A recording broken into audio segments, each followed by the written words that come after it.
Easy, accessible and fun video games for self-isolated people that have never played a video game before. Minecraft, Tetris, Stardew Valley. You will not regret it. Untitled Goose Game. Play a dodgy goose stealing things and causing mayhem. Check out the Little Big Planet series, or any of the Mario Party line. Any FIFA. The Sims, so you can live the life we all used to have. Minecraft is great. Detroit, Become Human. It plays like a movie. It's immersive. It provides an experience non-gamers would not expect. Minecraft, it's a peaceful and calming sandbox game. Animal Crossing.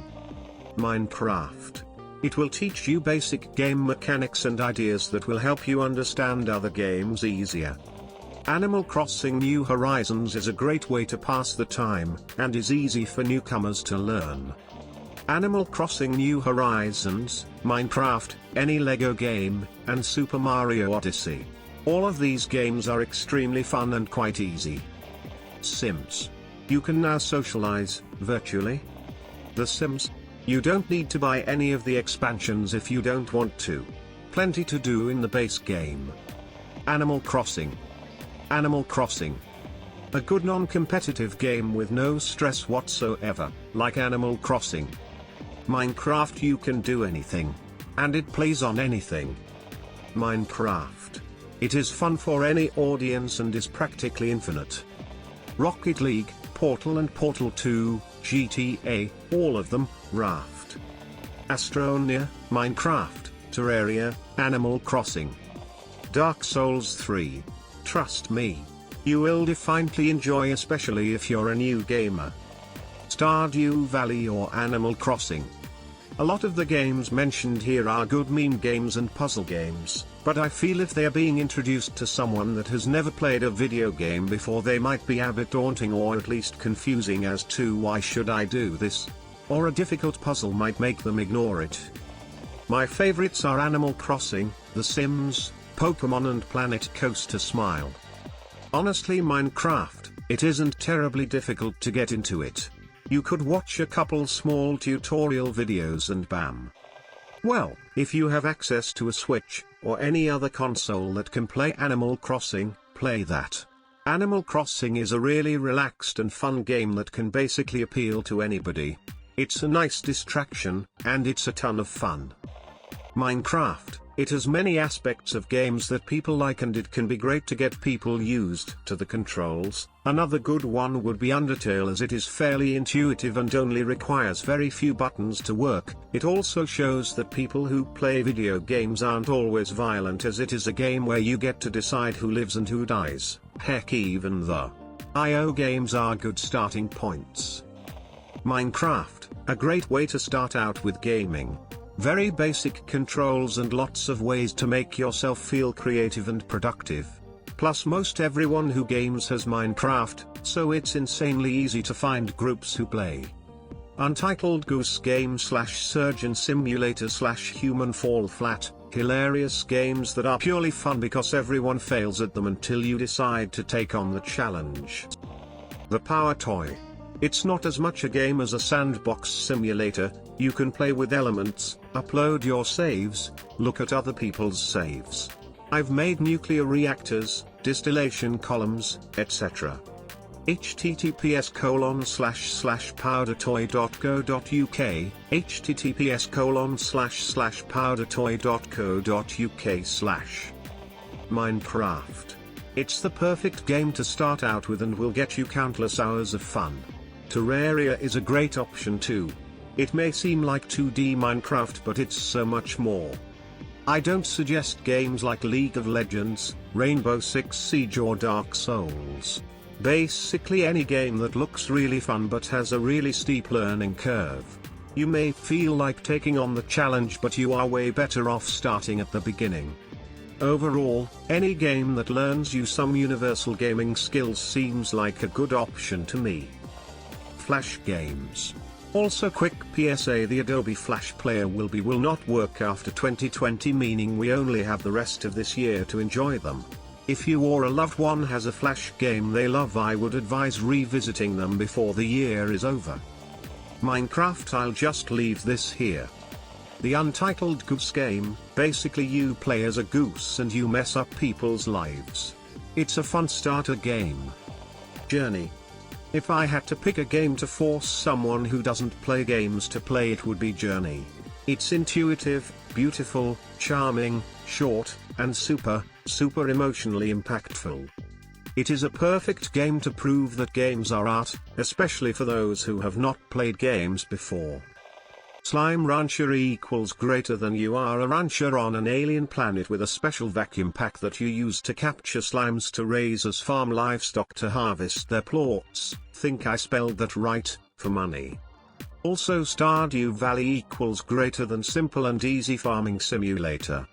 Both games are on PC and PS4. Stardew Valley is also on iOS and Switch. Slime Rancher is also on Xbox. Basic Minecraft is a great option since it has creative mode and survival mode.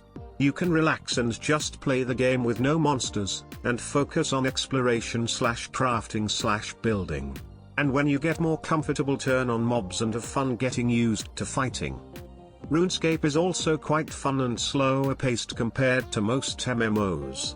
There are a ton of things to do and quests to complete.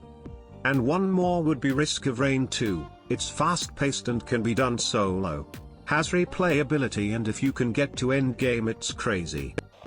People on this thread seem to forget what it's like to play a video game for the first time. Portal is not easy for a first-time gamer. Neither is any other game with complex decision-making and choices. Many people who have played games for years automatically know that A means a quest, that you run to the right in a 2D game, etc. These types of learned skills are things new players would not know or understand. I think Minecraft is a great game with an extremely low barrier of entry that gets more complex the more you play. Nintendo games are great too. Mario and Animal Crossing are super basic and easy to get into. Seeing people recommend games like Uncharted, Subnautica, and Fire Emblem is laughable. And #X200B. Think of it like this: when you learn a new language, your first books are children's books. They're basic and easy to understand. They help establish a foundation to the language before trying to tell a complex story. Treat video games the same. Play games that market towards kids. Like I said, Mario and Animal Crossing are great places to start. Your best bet is to stick to simulation or casual genres of games. Or go for older games from a simpler time, so you aren't overwhelmed by controls and too much happening at once. Nintendo would probably be a great entry point. On the Switch you'll find games like Animal Crossing, New Horizons, Pokémon Sword, and Rune Factory 4 to all be easier to get into and fun to play. If you find those too relaxed and want something fun but a little more challenging, there's a game called Dust, an Elysian Tale, which is a fun adventure game with great humor and a good learning curve. Also one called Blossom Tale, which is probably a more intermediate game, as opposed to a completely beginner game. If you don't have any game consoles, and wanted to just use your computer, then I'll go back to simulation games and recommend Planet Zoo. It's easy to jump into and enjoy from a high level, and as you play it more and get more into it you'll find there's a lot of customization and intricate stuff you can do, but it's all optional and you can enjoy the game without getting very in-depth or putting hundreds of hours into it. If you want to let me know what consoles you have, if any, and what types of games you were thinking about, I can give more suggestions if you'd like. Here's a little something to help in terms of variety. Look for something called Steam. That is an app/store for all sorts of games. I used it myself and I'm quite happy with it. Some recommendations I have for you are this: please look up gameplay to see if you would like any of these games. Metal Slug 3, this a run and gun game, essentially a platformer/shooter game you can play with friends locally and online. These games are short but super fun, tearing through waves of enemies with tons of different types of guns, vehicles, and multiple paths. And if difficulty is your taste, you can limit the number of lives you have in a playthrough along with difficulty settings. I recommend using a controller, but you can play with your keyboard. Ori and the Blind Forest. If there is any game that can prove that games can be art, it's this one right here. This platformer game is rich in lore, feels, and beautiful settings. I recommend headphones while playing this game to fully immerse yourself in it. You play as Ori, a creature of light from the spirit tree, who is tasked with saving the same tree's light for dying out due to a giant dark owl named Kuro. But you aren't alone on this quest, as you are guided by the voice of the spirit tree to areas to restore the light. Have fun and enjoy the view. Rivals of Aether. Think a more modern Smash Bros. Melee with elemental animals instead of Nintendo characters. This fighting game is more on the competitive side with tons of techniques to learn, but you could always have a blast in more casual fights.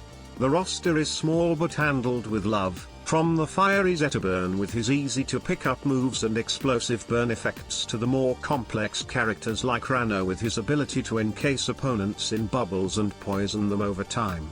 They even have indie characters like Shovel Knight and even Ori. So grab a controller, select your character and I'll you on the battlefield. I hope I have helped you in these troubling times. If none of these games interest you, there is a search system in Steam to help find a game just for you. Take and stay safe.